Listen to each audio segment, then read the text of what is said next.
Yes guys, this topic again. Welcome back to the channel, it's me, SplotchyBug. Previously I've covered this topic on the petition, which gained a bit of traction and kickstarted others to replicate the video and promote the petition.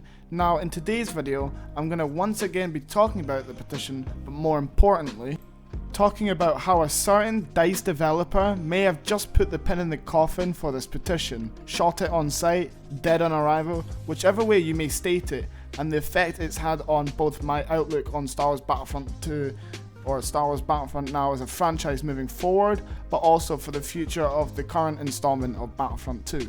If you do go on to enjoy this video, as always, be sure to like the video and subscribe and turn on notifications if you are new, and also consider joining the Discord, where we can continue the debate and the communication off stream or off the videos and have more of a direct communication with me and the other subscribers. But with all that being said though, let's jump into this video. So as a lot of you guys probably already know by now, if you're a loyal subscriber or a consistent viewer to Star Wars Battlefront 2 content in general, you'll probably would have seen the new patch that has recently dropped, which in my opinion wasn't great at all. Some of you guys would have seen the tweet that came out from the former community manager, Ben Walk, following the release of the patch notes earlier on in the week. He had a certain gift to go along with this tweet that didn't sit well with me at all, and quite frankly a lot of the Battlefront 2 community. So for anyone who hasn't seen it, basically this is what he had to say. So Ben Walk said this out on Twitter earlier this week following the run up for the final patch that we got on Wednesday. "We have a patch arriving tomorrow for Star Wars Battlefront 2. You can find all the release notes here," and he drops a link to the Reddit page where he put out all the release notes. The thing that didn't sit well with me was the gift that came along with it, which was Darth Vader saying, "The Emperor does not share your optimistic appraisal." Basically, the whole situation, you can tell what he's getting at, but basically, does not share your optimism of the situation. Now, I think we all know what this is alluding to, as Ben Walk does work under the influence of DICE, and DICE works under the influence of EA at the moment.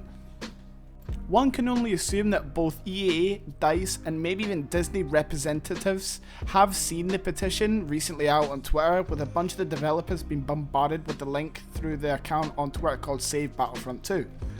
I myself have personally been promoting this, as I was the first one on YouTube in the Battlefront scene to make the video when the petition first started out, and I was the one promoting it throughout the whole thing, telling other people, like other YouTubers in the space, to go and make a video on it.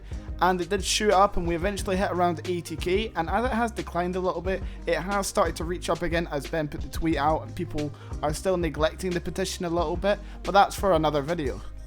But what didn't sit well with me, that the fact that we didn't get a direct post after it hit over 50 to 80,000 votes. We had a small thing again from Ben Walk, who did go out to say that when Battlefront 2 first came out and people neglected the fact that they didn't want paid DLC, we were in a completely different other situation. We were at the launch of the game instead of the end of the game's life cycle, where the audience of Battlefront 2 and the consumer don't feel like the game should have ended. We feel like we should have had more content, and the fact that we're getting the game ended for another game that released and sold way more poorly than expected, and way more poorly than Battlefront 2, Battlefield 5 being the culprit here, we begin to wonder why the Star Wars franchise recently had been neglected in terms of Battlefront, and also the fact that we've just been left in the dark completely with Star Wars games in the future, apart from Fallen Order 2 sequel, is actually quite shocking to me and a lot of the community. This is why it hasn't sat well with everyone in the community, and me seeing this post and, you know, promoting this video, like telling you guys about it, so that hopefully we can have something done about it, so that even if we don't get any more content for Battlefront 2, we really would like to know what's happening with the franchise. Even if you tell us, look, in the next couple of years we will not be getting anything for Battlefront 2, we all know the obvious reasons, the EA license, then at least we know what we're getting and people can move on, and maybe they know to like sit with Battlefront 2 instead of moving on and hoping for something in the future. Let me know what you guys think though in the comments below. Should they keep it quiet to us? Should they just leave it so that when they release it, maybe in a couple of years time for the next Battlefront, everyone gets loads of hype around it and then they begin to make a money pot? Or do you think they should just straight up telling us like what's going on, or what's going to happen in the future, and just in terms of Star Wars games in the future, or even the Battlefront license, like what's going to happen with the license, who's going to have it? Obviously all those things are not confirmed yet, because the license could be rediscussed and they could sign a new license, but at the same time we want to know what's going on with the Battlefront franchise that we all know and love, and we all know what we could get and what the game could have been had we've had a full support straight from the get-go. Well, that's going to be it from me today's video. Let me know what you thought about the developer going out and basically killing the petition, because saying what he said out on Twitter sort of died down the hype for the petition and lost a lot of people's interest and hope with it, since the developers now gave it 2 tweets dimming down the possibility of some future content for Battlefront 2. Let me know, like I said, in the comments section below. I will be going through there. Anyone who comments first or second into the video will get their comment hearted.